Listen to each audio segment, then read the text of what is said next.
намайг тоол гэдэг. Солонгост амьдарч 4 жил болж байна. Бодит амьдралыг өөрөө YouTube хуудасаар дамжуулахаар шийдсэн.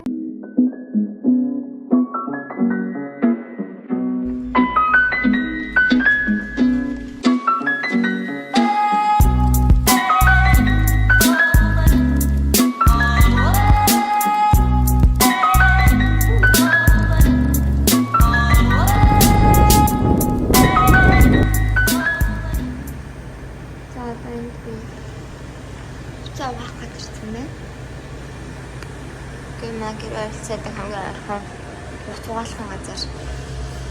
Энд ингээд угаалгын нунтгууд нь ингээд заарддаг. Бодлоготой цаваад ингэ сэргэлж болно. Энэ болохоор одоо яг ажилладаг. Дээдлэх нь 3 угаалгын машинтай. Доолтой болохоор цантагчд өөрөө шиг байгаа.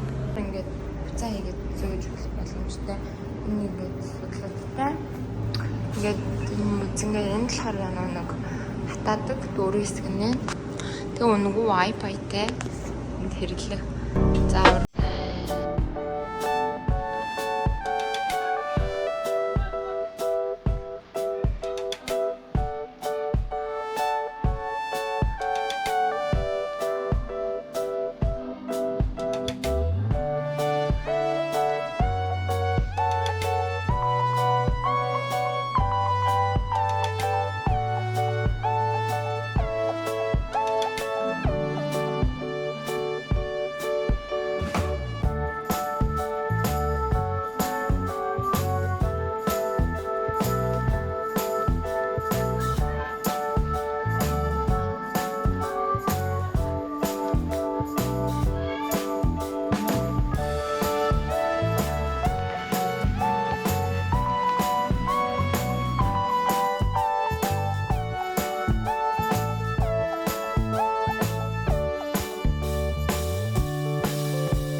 болохоор энд ингээд цаг нь гарч байгаа зүтэй. Одоо 40 минут хүлээгээд энэ хооронд ингээд гэртээ авчаад ирнэ.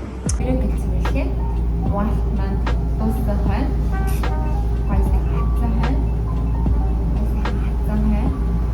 Яна. Эндээсээ яг хараад энэс гоё. Хатсан байна. Тэгээд гоё. Хатсан байна нэрээ. Миславаад Шинжлэхүйн давуу дэвсэж үзээ. Тэрээ гоё болцгоо.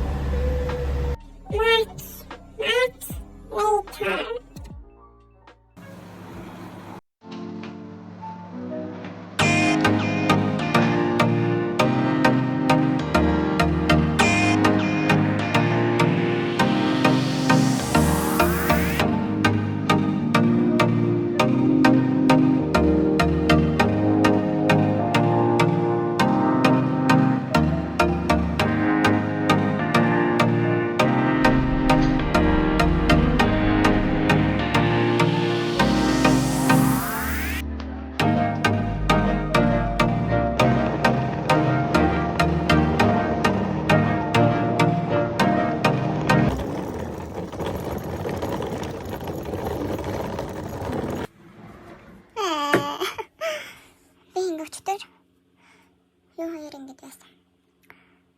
Дагуулгаар хамт 2 өдөр нэг шинэ одоо аялалд яваад тэгээд сая өглөө хөвсөнтэй гаргаа тэгээд угаалгаа их гэдэг юм баснуулаад манай гэр орон болбор аимтай байна. Энэ жижигхэн гэр орон юм амин болох гэж дээ. Ингээд одоо энэ амшигын гэрийг хэрхэн яаж гоё болгох вэ гэдгийг та бүхэнд харуулъя. Абиди.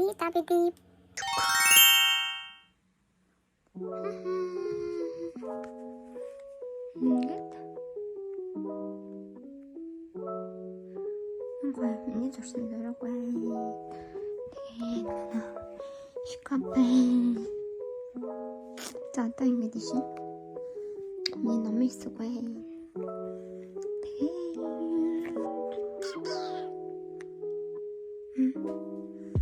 Би энэ талны жимлээ гадтай. Энийг бас өөрөө наасан байдаг юм.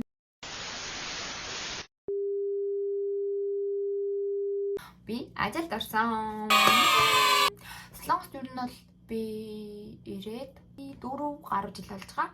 Тэгээд ингээд ирээд анх бол хэлний бэлтгэл сураад, тэрний дараа нь мастер сураад, тэрний дараа нь ингээд монголчууд оюутнуудын сайн мэдэх D10 гэдэг одоо ажил хайх визээр нэг жил хавцаа явсан юм уу да. Тэгээ саяхан ажилд орсон байгаа. 6 сарын 7-нд ажилд орсон ах. Тэгээд ер нь бол энэ блогоо эхлүүлж байгаа маань ч гэсэндээ энд маш олон ингээ залуучууд надтай адилхан ингээ хар ажил хийгээл ингээл хар ажилласаа гарч чадахгүй ингээ яваад идэг. Тийм болохоор хэрхий аж хар ажиллаа орхиж офисын ажилд орох вэ гэдэг талаар бас ингээ та бүхэндээ дараагийнхаа видеогоор хүргээд явъя гэж бодож байна. Компанид ороод маш сайхан нэг мэдээтэй. Тэр нь юу вэ гэхээр ажилчтай цуглуулад ингээ хамтдаа амралтын газар очиод тэмцээн зохион байгуулсан 2 өдрийн эхний өдөр нь тэмцээн, маргааш нь болохоор хамтдаа аялал зохион байгуулсан. Тэгээд тэр тэмцээнд нь болохоор шууд 10-10-аар нь багт хуваагаад тэгээд тэр өгөгдсөн сэдвийн дагуу ингээд тэр хугацаанд нэг 2 цаг 30 минутын хугацаанд багаараа ярилцаад тэр шууд ингээд дараалал сонгоод ингээд явагдах тэмцээн болсон байгаа. Тэгтэл тэр тэмцээнд манай баг төрүүлсэн байх юм аа. Тэгээд одоо ингээд энэ болохоор нэгдүгээр байрны чанар та бүхэнд одоо харуулъя. Энэ чаналын сан нь ер нь бол нэг багт сая вооны чаналтай байсан. Тэгээ 10 үнэтэй гэхээр чинь 10 үнэтэй гэхээр чинь би ингээд 100,000 вооны ер нь бол шанал тасан байгаа. Логс амьдч та бүх хүмүүсийн дуртай өнгө нь бол шар байх гэж би бодож байна. За тэгээд хамбас миний компанид ороод таалагдж байгаа надад тохиолдсон гоё зүйл нь гэх юм бол би нэрээ удаатай алсан. Харж байна та бүхэн. Хамгийн гоё нь тий нэрээ удаатай болоод хамгийн гоё зүйл нь энэ дээр ингээ манай аавын нэр миний нэр ингээ гараад одоо би хин нэгэнтэй ингээ болохтай гоё. Миний нэрээ удаа. Ингээд өгнө гэж чадах бүр аим гоё ягаа. Яг нэрээ удаад хүрээхгүй. Би энэ компанийн нэг хэсэг боллоо гэж үдээ. Би одоо ингээд тий ийм гоё компанийн нэг хэсэг нь болоод өөрийн гэс нэрийн үнэтэй боллоо гэдэгтэй гэдэг тал дээр бол маш баярлалаа. Компанид яг миний Монголтой мэргэжил байгаль орчин хамгаалалт технологи байжгаад тэгээс Солонгост болохоор магистра зочид бодол аялал жуулчлалын менежментээр төгссөн. Тэгээд одоо ажиллаж байгаа маань бол ямар ч нойртой холбогдлогүй олон улсын гадаад харилцааны борлуулалтын хэлтсэд нь ажиллаж байгаа. Солонгос хэл дээр тэгээд одоо миний сайн мэдэхгүй энэ мэргэжлэрээ орчоод эндээс ингээд тэмцээнд орно гэхээр бол маш их айжсэн. Тэгээд айж байгаад ер нь бол тэр өглөө ингээд бүгдээрээ компанийн гадаад цуглараад бунд нийтийн автобусандаа суугаад тэгээд яг ингээд нэг амралтаа газар очих хүртэл би бүр одоо яна гэж аим зүр төвшил ингээд айгаал явжсэн. Тэгэл яг очоод яг харахгүй ингээд нэг ширээ зөө газар орохгүй болж байгаа шүү дээ багийнхантайгаа. Тэгээд багийнхантайгаа нэг ширээнд суугаад тэгэл ингээд яриад эхэлж байгаа байхгүй юу? Тэгээд шууд сэдвүүдийн оноогоол тэгэл бүгдээр тэнийхэ талаар ингээд яриад ингээл хэлсэн чинь ерөөсөө миний тэгж амар хайжсэн шиг байгаагүй бодит байдал миний ингээд төсөөлөл яана би ингээд чадахгүй бусад хүмүүсийн юм том би энэгүй энэ дагаа гэл өөрөө амар ингээд жижиг өчүүхнэр бодчихсан бол тэнд орол би ялгаагүй ингээд адилхан ингээд бод сэтгэх чадвартай би адилхан ингээд мэдээ бүх юм яриад ингээд өөрөө бодлоор тийм хэд ингээд мэдээ чадвар дутуу байж болох ч гэсэндээ өөрийнхөө хэмжээнд ингээд өөргөө илэрхийлээд ингээд яриад чаддаг юмараа ингээд багтаа тусалаад ингээд явхад бол түнжээ санагдсан. Тэгээ эндээс би юу ойлгосон бэ гэхлээр өөрийгөө гололгүй ингээд бүх юмд хүчээс хариуд үзээрэй. Юунд хүн юмд харамсдаг вэ гэхээр хийж чадаагүй зүйлдээ харамсдаг юм байна лээ. Одоо миний туршлагаар маш олон ном зохиол дээр гардгаар ч гэсэндээ хийж үзээгүй зүйлээ тэгэхэд би тэгсэн бол яах болоо. Тэгэхэд би ингэсэн бол яах болоо гэж амир хүн дараа нь харамсдаг. Амьдралдаа харамсахгүй тулд бүгдээрээ хийж туршиж үзээрэй. Тэгээ магадгүй ингээд маш томор төсөөлж ажилласан юм чинь ийм өчүүхэн байж болох шүү дээ. Хамгийн гол нь өөртөө итгээрэй. Өөртөө итгэсэн байхад оролдоод үзсэн байхад шинэ гой боломжууд заавал ирнэ гэдэгт найдаж байна. Өдрөө сайхан өнгөрүүлээрэй. За хамгийн энэ тэжнээс өгнө шүү хүмүүсээ. Миний орнер тавтай. За хамгийн ихтэй болохоор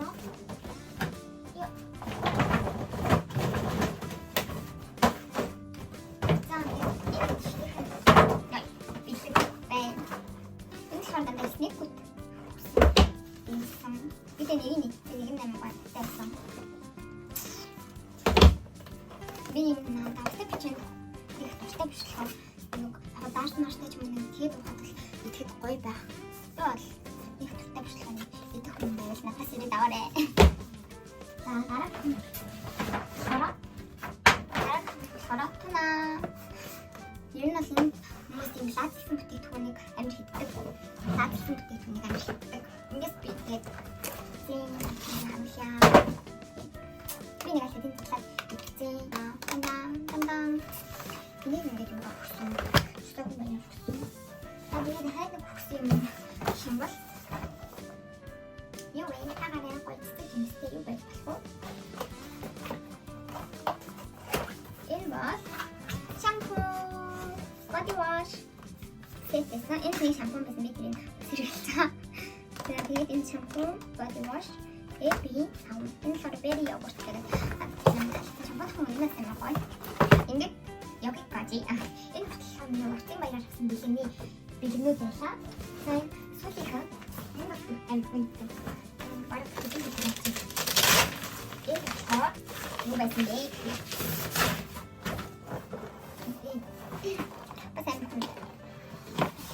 Энэ шар